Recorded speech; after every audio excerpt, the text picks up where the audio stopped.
Hello everyone and welcome to our channel. Today we bring you a story of innocence lost, a young life cut short, and the urgent lessons we must learn. This is the case of Sara Sharif, a 10-year-old girl in the UK whose death revealed staggering failures in protection, love, and vigilance. If this is your first time here, before we dive in, make sure to hit that subscribe button and tap the notification bell, because stories like this matter, and you won't want to miss the next chapter. On 8th August 2023, Sara died in a home that should have been safe. Months of abuse preceded that moment. Behind the headlines were hidden bruises, ignored pleas, and a silence no child should bear. Today we walk through every scene, from the early warnings to the courtroom battle, from the global manhunt to the reforms born of tragedy. Brace yourselves. This isn't just a crime dossier, it's a call to each one of us. What happens when a child is unheard? What happens when a system fails? And what happens when the light returns after the darkest night? Let's begin. Sara was born in January 2013 in Slough, to a Polish-British mother and a Pakistani father, full of promise, laughter, and the kind of light only a child can bring into a home.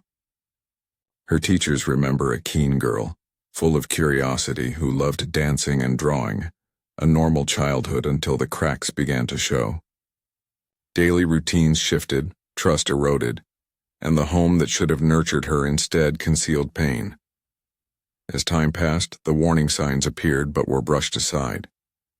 Bruises surfaced, school attendance fell, and concern was raised. Yet the responses were minimal, the protection insufficient. Neighbors heard cries, teachers noted change, and social services held meetings. Yet the system's shield proved fragile, and the silence grew louder. In that house in Woking, Surrey, the ticking of a child's life grew quieter each day. Homeschooling replaced school visits. Layers of explanation replaced transparency, and Sara's world shrank. A child who once danced now waited. A voice that once sang was silenced. And the shadow creeping in would not be halted. By early 2023, Sara's body was beginning to bear the marks of what would become a sustained campaign of abuse. Forensic evidence later revealed dozens of injuries, old fractures, burns, bite marks, and scars that told of more than one day of pain. Teachers and social workers had flagged concerns: bruising, withdrawn behavior, a child who flinched at raised voices and retreated from the world. Yet intervention remained fragmented, intermittent, and too late. Inside the home, Sara's safe spaces vanished. The warmth of childhood gave way to discipline that was cruel rather than kind, patience that turned into fear, and a child increasingly alone. Homeschooling isolated her from the eyes of others. The home became both cage and battleground. The people meant to guard her became the executors of her suffering, and so the warnings were there. They were loud if you listened. Bruises, absences, pleas unanswered. Yet the system, the neighbors, the extended family all looked away. Sara waited. The darkest hour was coming, and it found her when she could no longer endure. In those final months, the routines changed in ways subtle and terrifying. The home in Hammond Road became a fortress of fear. Hidden punishments, enforced isolation, children told to be silent. Authorities would later describe the sequence not as irregular discipline, but as torture. Prolonged, methodical, devastating. Sara was still just 10, yet her body carried the proof of what she did not say. Her father, Sara Sharif, her stepmother, Binash Batul, and her uncle Faisal Malik, together held influence over her world. Love twisted into control, duty distorted into cruelty. On the outside, social media showed normal lives. Inside, Sara's body bore scars that defied normalcy. Friends asked, family remembered, but still her voice stayed hidden. And then one night, the final night, the culmination of months of fear, abuse, silence. The night when all waiting ended and Sara's fight ended. The night when no one came. On 8th August 2023, into the early hours of darkness, a home that should have held protection instead became a grave. At the address in Woking, tranquility shattered. Bruises, restraints, burns, a note later found, the details chilling beyond measure. Sara was left in a bunk bed covered by a blanket, in a house emptied of the love she needed. Her life extinguished not by accident but by calculation. The father made a 999 call from Pakistan on 10th of August. "I beat her up too much," he said. "I didn't intend to kill her, but I did." Meanwhile, the family had fled, boarding flights disappearing into the night. The scene left behind. A small girl's body, the silence of a home, questions screaming in the quiet. When officers finally entered, they found evidence of long-term cruelty, repeated assaults, scars old and new, a child's life unraveled. In that moment, the system had failed her. The child, the community, the institutions that are meant to protect. And the world heard the sound of one small life ending while we watched. Within hours of Sara's death, the accused fled. Arfan, Bainash, Fazal, leaving the UK for Pakistan, taking 5 other children with them. The airport departure echoed guilt, urgency, and escape. A family home left behind. A trail of suffering hidden in plain sight. In Pakistan, they hid in relatives' homes, switched phones, masked the truth, believing distance would shield them. Meanwhile, investigators in the UK pieced together flight logs, phone records, and social media. A manhunt spanned borders, networks, and time zones. A child's life now became an international case. But in that chase was more than justice hunting. It was recognition. Children can suffer while the world watches. And when the flight finally landed back in the UK, the arrest of those accused signaled that the hiding was over, but the healing had only just begun. At the Crown Prosecution Service case and in the courtroom of the Old Bailey, the truth of Sara's life came into cold, hard relief. 60-plus injuries, traumatic head wound, burns from irons, bite marks, skeletal fractures. The medical reports spared no detail. Each injury told a story of pain, neglect, cruelty. Each number represented a moment Sara hoped someone would see. The prosecutors argued she did not die by one blow, but by a campaign. A campaign of fear. The father and stepmother weren't reacting, they were acting. And the uncle? He watched.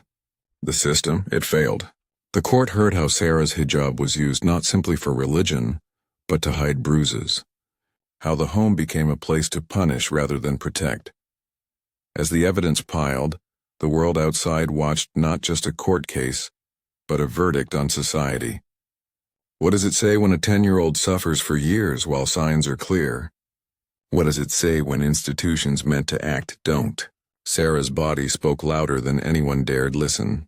On 13th of September 2023, the plane which carried the accused touched down in the UK, and within minutes they were in custody. In handcuffs, they walked from the aircraft, surrounded by media and the flashing lights of justice at work. The world realized there would be accountability.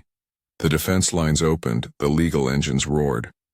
But for Sara's family, especially her mother Olga, the moment was bittersweet. Relief at the arrest, heartbreak at the memory. She battled grief and institutional walls, all while watching the people who destroyed her child's life taken into custody. The turning point had come. The chase ended, the hearing began. The story moved from flight to fight. But for Sara, the last flight was home to silence. In October 2024, the trial began. Weeks of testimony, exhibits, witness statements, each one a shard of Sara's memory. The defense attempted to shift blame, to humanize the accused, to argue culture, fear, misunderstanding. But the prosecution's narrative was clear. This was not discipline, this was not neglect, this was murder. Evidence showed Sara's injuries, the hiding of school attendance, the lack of professional intervention. And the court heard the painful refrain, warnings ignored. Her mother Olga sat through it all, enduring details no parent should ever hear. Her heartbreak was the deepest kind, A missing daughter, a stolen childhood, a legacy of pain. Outside the courtroom, the public watched. The media dissected, the community mourned. This was more than one family's horror. This was a failure of many. Inside those courtroom walls, Sara's voice was heard at last. Through the testimony of her siblings, the doctors, the investigators, her story emerged from shadow. And while that voice cannot bring her back, it demanded one thing: that we listen, we remember, and we change. On 11th December 2024, the verdicts came. Father and stepmother found guilty of murder. Uncle guilty of causing or allowing her death. On 17th of December, the sentences were handed. Life imprisonment, minimum 40 years for Irfan, minimum 33 years for Baynash, 16 years for Faisal. Inside the courtroom, tears mingled with relief. Outside, candles flickered in the night. A nation exhaled, knowing justice had been served. But Sara remained absent. The judge called Sara's treatment nothing short of torture and described her as a beautiful little girl, full of personality. The words echoed beyond the gavel. A child lost, a system put on trial, a society reflecting in the mirror. For the victims of silence everywhere, this was a moment of reckoning. Yet the question remained, does a sentence bring healing? For Sara's mother, for her siblings, for every child who is hidden and unheard, the fight continues.